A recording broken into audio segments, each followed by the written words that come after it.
don't have an intro. We're just gonna wing it. Here goes. It's our best material. Yes, that is when we shine best, is when we're just winging it. Welcome to yet another Meet the DMs interview with your 6 favorite nerds. This week we are interviewing Amber, who I have a little note here, probably the most professional of the DMs. Professional in like credits only, not in behavior. Yeah, I mean, none of us qualify for that one. Amber, if you'd like, introduce yourself as you would if somebody were to ask what's your deal. All right, so I'm Amber. I have been playing RPGs starting with Dungeons and Dragons 3.5 back in middle school for over 18 years now. Wow. And I quickly started DMing after that. I think I was only just a player for maybe a year or two before I jumped right in and started DMing quite a few games. I have a degree in writing popular fiction from Seton Hill University, so stories have always moved me.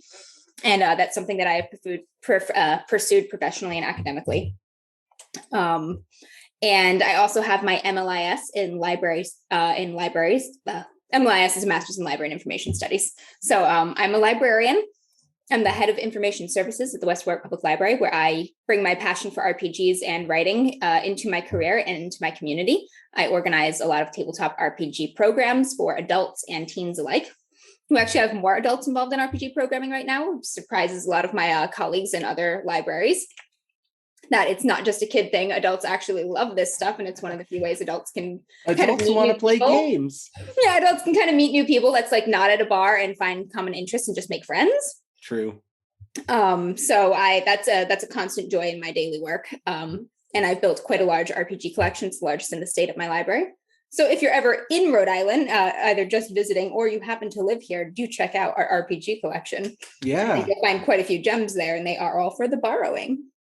Yeah, actually, you touched on a lot of things I'm going to hit in my questions as we go on. But fantastic. Yeah, we're gonna actually, you know what? We're just going to dive right into basically the timeline you just laid out for us. So you said you got started in 3.5 D&D when you were in middle school. Yeah, because 3.5 came out early 2000s, I want to say. Yep. So that was my version. Yep. There was the art teacher at the middle school actually started running a D&D program for honestly way too many middle schoolers. There was like awesome. 11 of us that would show up sometimes, and like he didn't really know what he was doing, and we didn't really know what we were doing, but we had a great time. That's chaos in the best way. Yep. And I actually started going to that because my one of my best friends at the time, Kyle, he had gone and gotten into it, and he bought the player's handbook, and then he was like, hey, come to this thing. And I was looking at the player's handbook, and I saw the druid art in the 3.5 player's handbook with the wolf. Yep. And like, I fucking love wolves. Like I write werewolf stories, I write werewolf books. I'm like, anything wolfy is like my jam. And I was like, oh shit, I can be that. And I just never went back. Honestly, yeah, I think Sarah has talked about this too. And it definitely hooked me when I first started getting into it.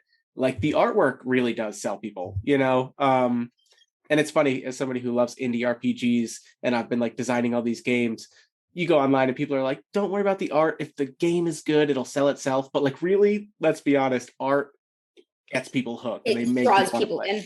Yeah, I agree. Like, I was with Sarah, where like the iconic for the druid, who I think was like a little, I know the Pathfinder one is like a little gnome girl. Yeah, the 3.5 one is elf or half elf, I believe. Yeah, I think so too. Yeah, was it Miley Key? Anyway, that's a god or goddess. Yeah, anyway, Vadana or something like that. Yeah. Do you remember? So, was your first PC a druid with a wolf? Is that how you learned about it? Yeah, absolutely. First ever RPG character is a druid with a wolf. Me too. And your brother killed my wolf. I died, but the wolf lived in one of my earliest games. Opposites. Look at that. That's awesome. So you remember that? You remember how it all started? Yeah, I know this is an episode about you, but we joke about Blissbot often. People probably know that you and Troy are brother and sister. How did you get Troy into it? Did you just drag him in one day and just go like, you're playing nerd? Troy's my younger brother. He's younger brother, 3-ish years younger than me.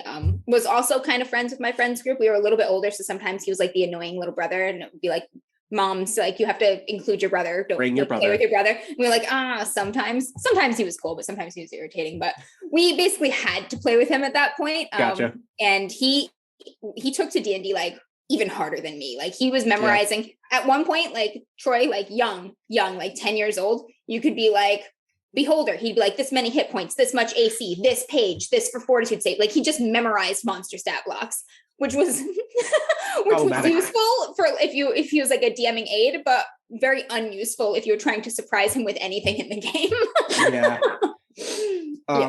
I actually have a note about something similar to that, because I believe I obviously met Troy, and Troy was one of the first people to run D&D for me because of his friendship with my brother-in-law, Ed.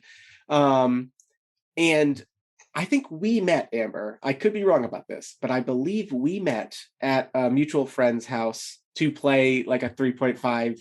It was supposed to be a campaign. It ended up being like 2 sessions. Yeah, was it Dylan's house? I was going to say, I didn't want to name drop him. I recall that as our first meeting as well. Yes, so we met at Dylan's. I mean, I saw you around high school, but. And I remember being a newbie who played with like Troy, and he just let us build not great characters, and coming in and you and your friends, I don't want to, this isn't in a negative way, but you guys were like power gamers. Yeah. Yeah. We're very, just definitely, didn't try to be hostile toward the PCs directly, but I can see how that would be intimidating for somebody brand new to the game. We're just like this, that tactics, like. Yeah, I remember Dylan was like, we're making level 1 characters. And I was like, okay, I just like made it out of the box. Like, I don't know, I'm going to play like a warlock or whatever. And you guys were like, actually, I have the starter pack on the stat block. Like, I'll just take that. Yeah, and you guys were like, I have a 22 AC plus 8. And then it was just like, okay, I can chain trip and cause attack. And it was like, I was like, what is happening right now? Oh, the tripping, that's my husband right there, I think. Yeah. Yep. That was exactly, I think that's what it was. Yeah. Yeah, his go-to.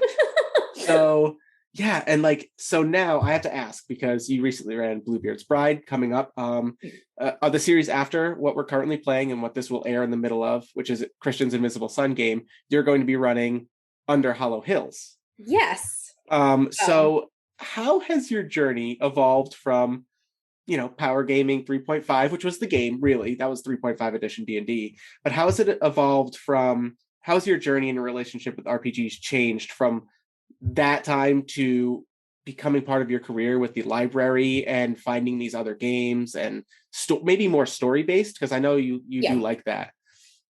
Yeah, so I would say I definitely started more as a power gamer. There was the learning curve at first where I wasn't very good at D&D, and then I became very good at D&D, and did a little bit of power gaming myself. I was never quite as good as my brother, who was you would never guess it now with his weird builds that are not necessarily optimized and whatnot, but he was an intense power gamer in our youth. Yeah.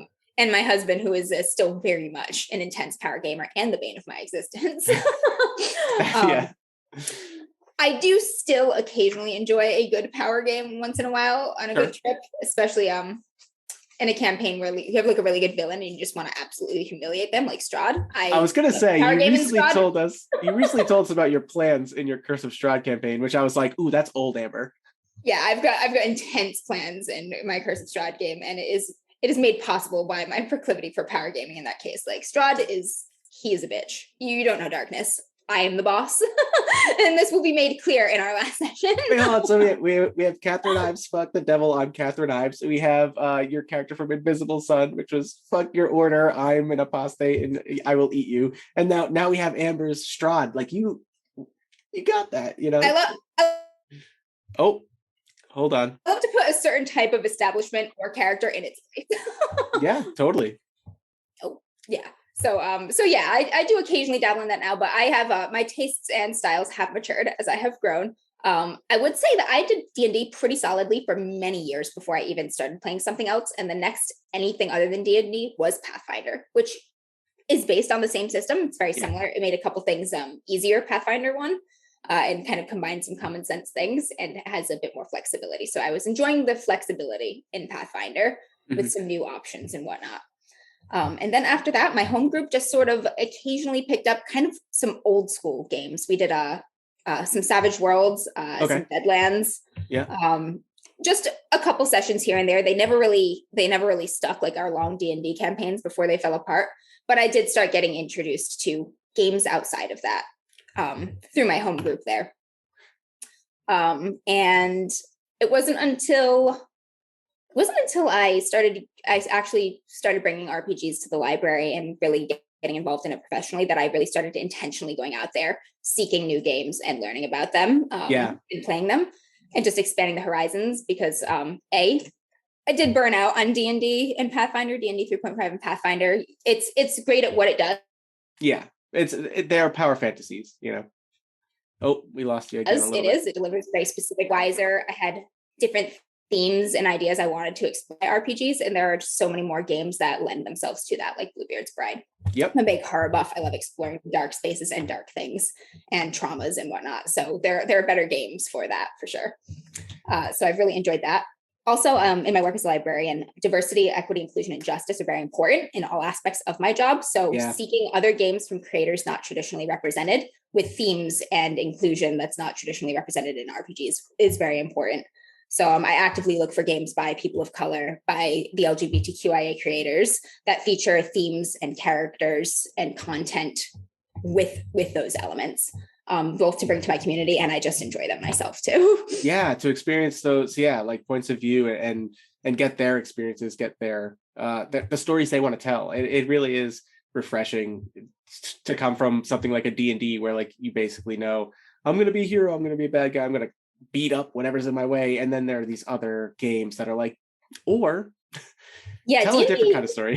D&D doesn't do ambiguity very well. It does a traditional hero story very well, but ambiguity, whether that is moral or ethical or like just ambiguity of like setting and situation, is not its strong point. Yeah, I mean, alignment in the old editions, evil meant evil. Like, you know what I mean? Like there was no.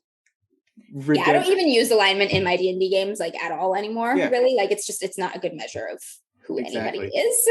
So actually, this leads well into, I kind of had an A and a B under how's your journey changed. What do you think RPGs, beyond being a game that people play to have fun, what potential do you think they have? What can they do that people might not realize? So I am always a big proponent of RPGs and how they, because I'm a librarian and I bring them there, how they align with library missions. So RPGs support literacy efforts. That's a big one that I pitch to all of my colleagues in the library field and sources of funding. People get into these games and then they have to read the books, and then they like to read the books, and then they want to see, oh my gosh, there are series and novels out there, and then they get into something like Dritz, and then they're like 40 books into the films. And these could be people who are very resistant to reading, have never read a novel in their life, and this happens all the time. So it's a great gateway drug to adventure and fantasy and novels and reading. Wow. See, that's funny. I've never thought of it as that simple of a thing. I'm always like, it's about putting yourself in someone else's shoes, doing all this stuff. But I never even thought about the bare basics of you're going to have to read a book, and you're going to find a lot of RPGs will have sources of inspiration, and like people might go grab and read those books. And they do. A percentage of them definitely do. There's also mathematics involved in D&D. And that is something that even children who are maybe struggling in a traditional educational setting and are not getting the attention that they need to engage them in academics, if they take a shine to an RPG, suddenly they're invested in being good at it. And that just having an investment and a drive, they excel suddenly. Like they are learning about the math. They are caring about the tactics. They're mapping things out. They're thinking ahead. They're coordinating with their peers. That's the other thing. There's a large social element. It helps develop social skills. It helps develop empathy, which is kind of what you mentioned there with putting yourself in somebody else's shoes. RPGs are a great tool for developing empathy, especially if you are willing to try a variety of them and to play like different characters in different situations rather than the same sort of hero wish fulfillment thing over and over again. Yep. Awesome. And just they build community. That's the other thing. Like at the library all the time, I have tables of complete strangers. They come together, they sign up for a library program. They don't know who's going to be there. They don't know me, but they sit down, we start an adventure. It's awkward in the beginning, usually a table full of strangers, some of them like not really knowing what RPGs are, but you get a few sessions in and these people are becoming friends. They're sharing memes online. They've shared contact information. They're going places outside of the library, and they've built a community organically through this one common interest, which is amazing. Yeah, it really is cool. Like you said, it's such a cool thing to have a program like this at the library where you can go play a game with people, meet people, common interests. that's not like a bar. That's not like, because like what do adults do? Like that's not like going golfing, you know, like that's not. And the library is a very safe space compared to traditional gaming spaces too. A lot of traditional Yeah. gaming stores where you would find a game are very safe now, but Yeah, sometimes they have a very insular clientele. It's a club, it's very tight knit. It's a club of certain kinds of people, and there's not a lot of diversity in it. Mm-hmm. And it can be intimidating for women, for LGBTQIA people, for people of color to walk into a setting like that and just sit down at a table. Oftentimes that's a barrier that has kept them out of the hobby. But a library, all kinds of people utilize the library. We make active efforts to include people. So people who are already library users, they've never played an RPG before, but they're comfortable in the library. They've come here for all kinds of programs. They've done crafts with us. They've done children's story times. They've done walking book clubs. So why not try this new thing? They know that the staff's going to be friendly, welcoming, and inviting, and the space is safe. So it seems to be more accessible in that way to new players. That's awesome. So as you've rolled this into part of your job, part of your livelihood, part of your mission, and you know, how much do you play? Like, do you play? Because I know we play bi-weekly. I know you have your Strahd game. I know you run another game. Like, how much are you playing? I play a fuck ton of RPGs, Rene. I play too many. I literally do play too many. It's kind of cut into some of my other interests that I really, really have to get back to and cut some time out for because they are important, like my writing. Okay. But I am literally involved in probably like 6 or 7 campaigns. Wow. Like actively all the time. It's easier to say I don't play D&D on Mondays. And I don't play an RPG on Mondays and Sundays. Those are the only 2 days a week that I'm not playing at least one RPG. Wow. This has just become my life. One of those is at work. I have a bi-weekly Curse of Strahd game. A lot of those are outside of work, cobbled in among my spare time. But it is a lot. I love it. I'm addicted to it. It's hard for me to put stuff down. I do need to get back to my novel eventually. Yeah. Well, yeah. It shouldn't get in the way of real figure life. That out one way or another. Oh, that's all. I mean, a lot of people would say they're very jealous of that, though. You know. I have a great job in a lot of ways. Yeah. Yeah, that's so great. So you were just talking about how you are also a writer, you know, because that's something. You are a librarian by day, but like, you know, you want to write, you got a degree for writing, you've been published before. Yep, I have a short story published with Scary Dairy Press in the Monstrous Feminine Anthology of Women Horror Writers. Go check that out. Check it out. Yeah. I'm the co-director of the West Warwi Public Library Press, so I am an editor and publisher professionally as well. I have a tendency to take hobbies and things that I love personally and just like make them library things, which has been working very well for me. So we publish anthologies of marginalized and underrepresented people. And I'm working on 2 at the same time right now, which is taking between that and the RPGs, like every ounce of my creative energy is exhausted every week. I have not touched my book in so long, but I will figure it out. So you are obviously well-read, well-written.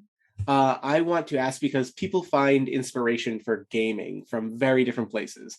For example, my wife and I binge a ton of TV shows. Like we are series just devourers. And basically we'll be watching a TV show and I just like pull up my phone and have a little notes thing. And I'm like, this would make a cool encounter, or like, oh, this is just a neat NPC build or whatever. What are the biggest sources of inspiration for you when it comes to RPGs, either playing as a character or developing games, you know, that you're writing on your own or things like that? Yeah, that's a good one. That's a broad answer because I get inspiration from very different places for very different elements of RPGs, right? Okay. So I get a lot of inspiration for like encounters, ideas, NPCs, that sort of like DMing level material from books that I read. Mm-hmm. I don't get a ton of it from things that I watch, although I do watch some TV and I love what I do watch. I don't watch a ton of it. But I definitely tend to pull more from what I read. I also get a lot of inspiration both for characters and for DMing things from playing in other games with other DMs. Gen Con is hugely instrumental to me in my DMing ability and my character creating ideas. I go to Gen Con, I play at tables with complete randos with games that I have no idea how to play and whatnot, and I come back with like ideas. That's awesome. So that's really cool. Conventions are a boon to me in that way, and I recommend them. They can be a little hard to get into or intimidating if you're an introvert, which I'm kind of I would consider myself in the middle. I'm often introverted, but I can join a social situation, you know. But it's worth it to just take that jump. I also, honestly, a lot of what drives me in actually my writing and my character creating and story crafting in RPGs is are things that make me upset or angry in the world. Oh yeah. I'm driven by rage in a lot of ways. You I don't know say. if you can tell that from some of my characters and whatnot. You don't say. But I, like everyone who is not living under a rock, see a lot of inequity, injustice, and just like terribleness in the world around me. And in the systems within the world around me. And RPGs are a place to express yourself, to rally against those things, or to explore traumas in a safe environment. So I explore personal trauma a lot in RPGs. Bluebeard's Bride was very cathartic for me in that way. All that came from deep places, and it was nice to be able to share that with people that I trusted. Mm-hmm. And to feel like at the end of the game, they came out of it with a perspective that could understand me and my experience a little bit better. And that's kind of a magical thing in RPGs. Yeah, that's powerful. So a lot of the time, some of my best ideas will come, like I'll read something about something that happened, horrible thing, like a Brock Turner kind of thing on Facebook, and just be like, what the fuck? And then like, I'm just incensed with rage and I have to do something about it. And then I think of a story or a character. Yeah. And I'm like, we're going to do something in this medium. We're going to explore this. I'm going to vent these feelings. I'm going to share them with others. And in small ways, we'll learn a little bit from it. Yeah. Explore it. And like, yeah, in a fictional, version of, that's exactly. Yeah. That's definitely, we can also file that under things that RPGs can do, right? Like they can allow you to explore those tough conversations in a, yeah, and they are being used in different forms of therapy now. And that's starting to become a trend. There are gaming therapists where you can, though, for everyone from people on the autism spectrum or neurodivergent people, there are trained therapists who use RPGs as a way to help them explore the way they process the world and to build tools and skills. I'm sure I know there's plenty of application just in personal therapy too, and processing trauma for yourself and people that you love. Yeah. It'd be really interesting to do like a couples RPG therapy. I think that I feel like that is an unexplored area as of now, but someday maybe. You know what's funny? In psychology. We've all joked about, I know Sarah's joked about it because her and her partner play games, and then my wife and I obviously play games, and you and your husband play games. Yep. And we always have like jokes, like my wife and Mike, whenever we play in campaigns together as players, it's like, not that we're antagonistic, but like she's like, I don't have to deal with you right now, you know what I mean? Like so we always have these very funny interactions, but you're right, like it'd be funny to actually just sit down and be like, as a couple, like explore stuff in a game setting. Yeah, and create something together. We're gonna make a story together. I try all the time to get my wife to help me play test like my many dumb game ideas, and she's always just like, Rene, separation, Our group kind of split down that way. Like three of us have gaming partners, and then the rest of us don't, either because their partners are just like, you nerd, or they do not have a partner at this time. Yeah, my wife's kind of in the middle. She's like, I will play, but I am not. You know what I mean? Like, I'm not. She's like, I'll play, casually as a normal, well-adjusted human. Right. This is one of many hobbies. Exactly. Yeah. She's like, this is not like you love this. All right. So let's see here. I got a few more questions, and then we'll just start winging, riffing it. Because like you said, you go to Gen Con. I'm really hoping that the DMs After Dark, we can go to like a con together sometime. You know what I mean? Yes. Just because, all of us gaming together or bringing each other. Oh, I was just at this table. Look at this. But also, hand stuff out, let people know about us. But at things like conventions and through the library and games that you found, is there a genre or trend, something you'd like to see more in role-playing games that you feel like maybe you've seen like once or twice or is on the rise or something like that? I do know that last Gen Con I went to, a big thing that I noticed was I went to 2019 Gen Con and I went to last year's Gen Con. And obviously there was a gap there. Something happened. I can't remember. But during that gap, I noticed a visible difference in the diversity in the RPG offerings in the vendor room. There were more indie creators. There were a lot more queer indie creators, Mm-hmm. and there were a lot more RPGs featuring creators of color and settings that were like non-Western, non-colonial. Mm-hmm. So I love that. I love that managed to boom, and I love that managed to boom in such a dark and insular time. You can't keep people down in some ways. People have a passion, and they just need an opportunity, and then they do incredible things with it. So I really love how platforms, I think like Kickstarter too and Patreon have made publishing a lot more accessible to people who are out through gatekeeping. So I think that is fantastic, and some really great things have come from it, and I want to see that continue to grow. I would really love to see kind of better resourced publishers kind of wake up a little bit and start investing in these people, and like stop being such gatekeeping dragons, and invest in some of these new indie creators' voices, and making sure that people of color, LGBTQI people, women get in on the creation of games at all levels. So editorial, art, like story creation, production, administration. Like, it's great to have like one woman like writer, or so, like women writing, but like if they're not, and people of color and LGBTQI people, but if they're not at every level, then there's that's still being kept out, and the material is gonna reflect that. So I think that is the trend that I have noticed that has boomed, and it's boomed of their own hard work with their own two hands in the indie community. I would love to see the resources that large publishers have actually be utilized toward that, instead of just kind of trying to layer in more diversity in pre-existing products, to just be like, hey, this is a product that somebody who's not cis and white made.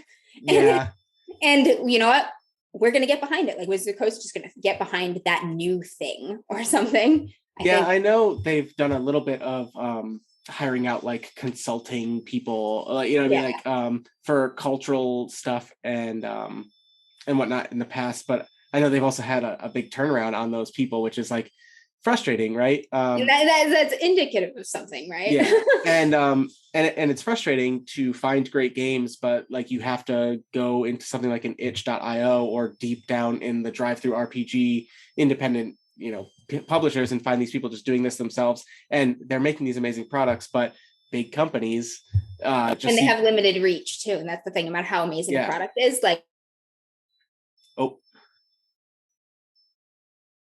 it takes money to do. A lot of these indie publishers just don't have. Yeah, and they won't, and big companies won't take chances on them, because that all they see is how many products will this sell? How many units can I move? And it's frustrating. Yeah. One more trend that I have observed is the impact of technology on RPGs, especially COVID gave that like a big acceleration. A lot of people that were playing just with their home groups around a table had to use Roll20 and Zoom or Discord or Fantasy Grounds to keep their game going. And there's obviously a trade-off. There's something to be said for sitting around a table in person with your friends, but there's also something to be said for that's not accessible to all kinds of people. People have kids, people have trouble traveling, people need assistive technologies. So that's opened a lot of doors for people to join the gaming community and to make games possible around hectic and crazy schedules. So I think that is going to continue to evolve. And I would really like to see technology get invested in more indie games too. Like D&D kind of has the market cornered. It's got D&D Beyond, which is honestly a fantastic tool. It's super easy to use. It's super searchable. It makes accessing tons of material very, very easy and fast.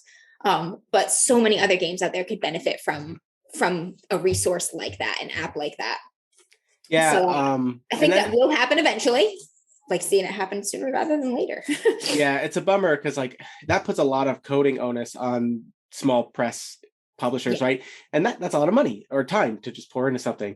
I will say there's a really great virtual tabletop you did not mention, and I will vouch for, which is Foundry VTT. I have heard of it. Yeah, I bought it. It's amazing. And what's cool about that is that it is community coded and driven. So if people are playing a game and someone wants to, they can code in all of these tools that you can use, and then you just search for them. I think they're called modules. And basically you go and you download it for the game, and all of a sudden you have a very easy to use, just pull into the game, drag and drop, and then it throws this thing in there. So it could be as simple as like physical dice rolling, or like virtual dice rolling, or targeting, or whatever. Like, it's really, really cool. That is awesome. This community, the game community, is incredible. Like, people just make stuff. They make stuff at incredible rates and levels. Oftentimes they make it just out of like the fact that they want the item and it's not out there. So they're like, I guess I have to make it. And they step up, and their generosity with willingness to share it too. Yeah. Which, by the way, please support creators in any way that you absolutely can. Even material that is free. If it's like, pay what you want, give them something. Like, or get it, play it. If you love it, go back, give them money, leave reviews. Reviews are huge. Hey, if you like DMs After Dark, maybe you should go and review us on whatever podcast app, or thumbs us up on YouTube or whatever. Because it makes us more visible to people, and then you reach more people, and opportunities spread from there, really. Like we're talking about, it's such a good community, role-playing games, when you get beyond the big monster in the room. Okay, let's see. I'm going to move on to questions I was given either by fans or other DMs of the group. Oh boy. some fun things to just toss out there. Here's one. I was told specifically to ask this. Amber, what's your favorite magic item? Yes. Okay, so this is a Dungeons and Dragons magic item, but it could be a magic item anywhere with a little creativity and elbow grease. So the immovable rod. Great. Right? Choice. I know you probably wouldn't expect it. You think I want like a staff of power or something I can use to like just commit excessive violence. But you know what? The immovable rod can do that too. It can. So the immovable rod is such a versatile item, and you can get up to so much fuckery with that item. It is bound only by your imagination. I have done amazing things with it. I have killed a Remorhaze by provoking it to swallow me and then deploying the rod in its throat. That was fantastic. I have sunk slave ships by sneaking into the hull and then deploying the rod, and it just tears right through that. It's a great hole pop for boats. I love this thing so much. Yeah. It's a fantastic item. I make a point to like have that item somewhere in like every game that I possibly can, because I want to see what other people will do with it too. Yeah. It gives me new ideas, boundless opportunities. If you have a great thing you've done with an immovable rod or an idea for it, do share with me. I want to know. I've seen somebody say if you get 2 of them, you literally can climb or fly or whatever. You know what I mean? Because you just straight up in the air. Just keep going. And I love that too. Super funny. Yeah. That's a great answer. Classic answer. Beautiful item. Versatile answer. Yeah, it rewards creativity. Endless opportunity for fuckery. Yeah. Let's just keep going down the favorite list. I'm going to ask a question here that I think has been asked once or twice already on this series, and I'm going to give it the A and B thing. What is your favorite word, and what is your favorite curse word? Oh shit, my favorite word. Oh no, my favorite. Or like, what's a favorite word of yours? Like, what's a good one?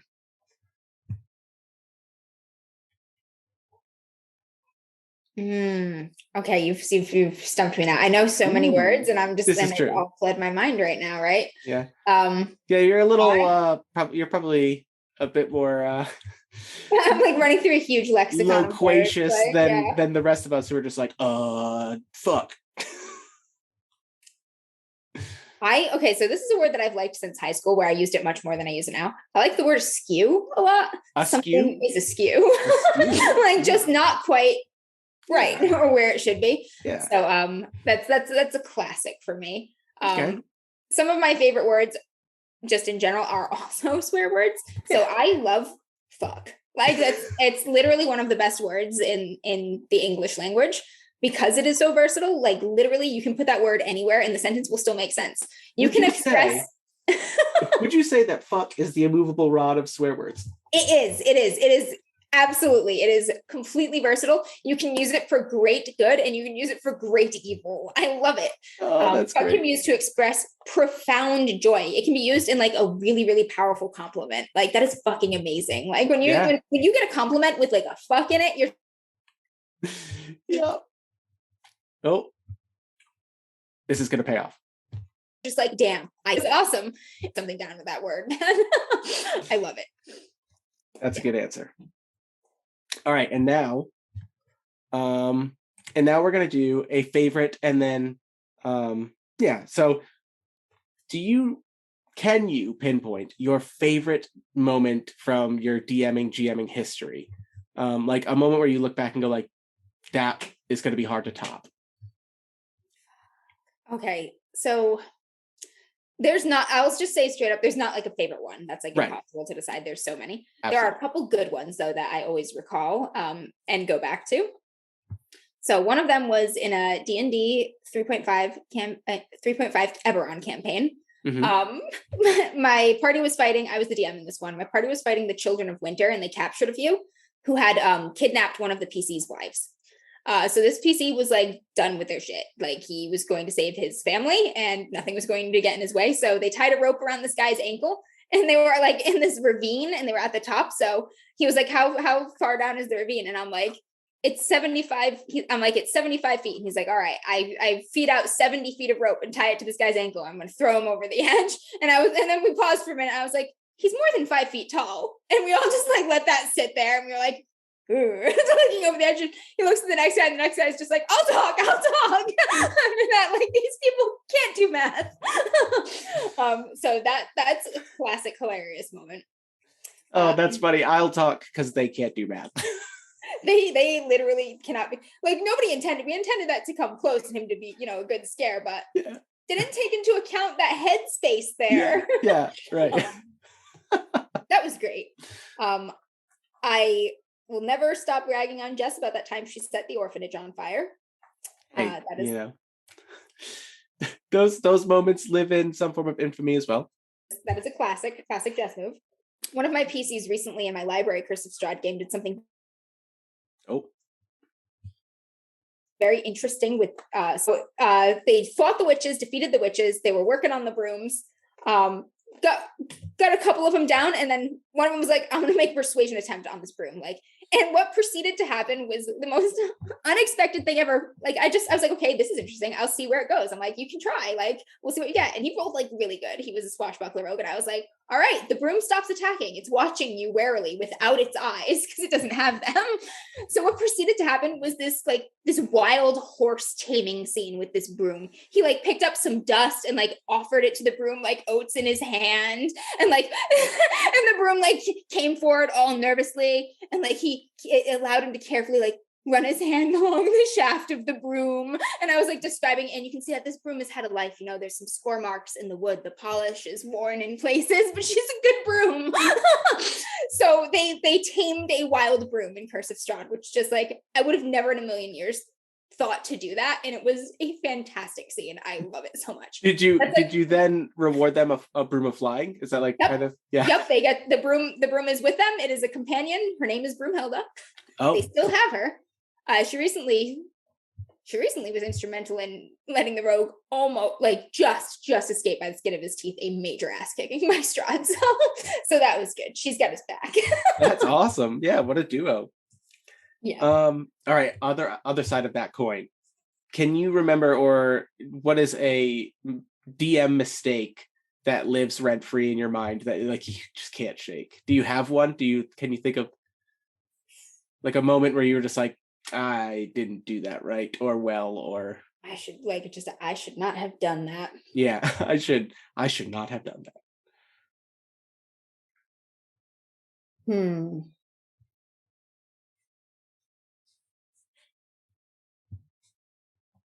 Yeah, this has been one that I feel has stumped all of us in a way, Yeah, I mean, there have been some fights that have broken out at my table. Oh yeah, between the DM and players.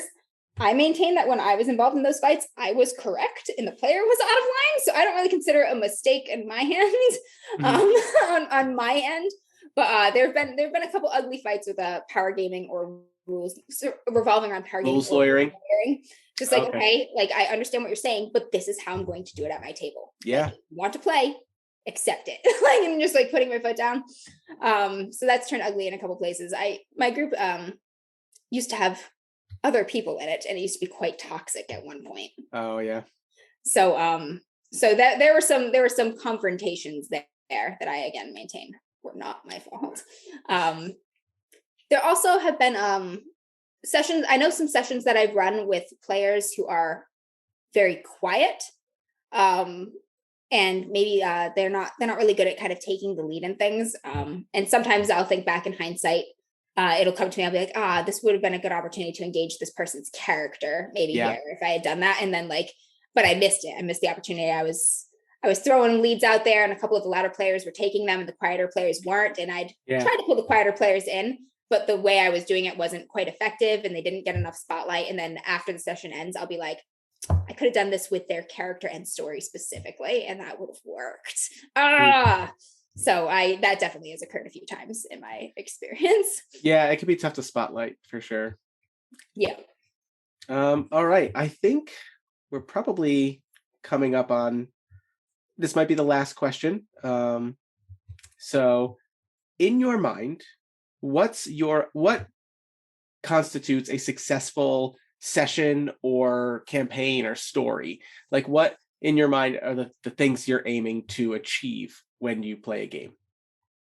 One of the things that I measure the success of a game by, most of all, probably more than any other element, is the party dynamics. Mm-hmm. If I can run a game or a session that creates good, fun, genuine party dynamics between all the characters in the party, and everybody is invested in each other's characters, and they have different feelings toward each other, but they're all engaged in playing those out and seeing where those go. That is the hallmark of success in my book. That's more important than how their interaction with the actual plot and NPCs and bad guy and stories go, because your party's with you the whole time, and they're more than likely your friends, or they're people who are going to become your friends.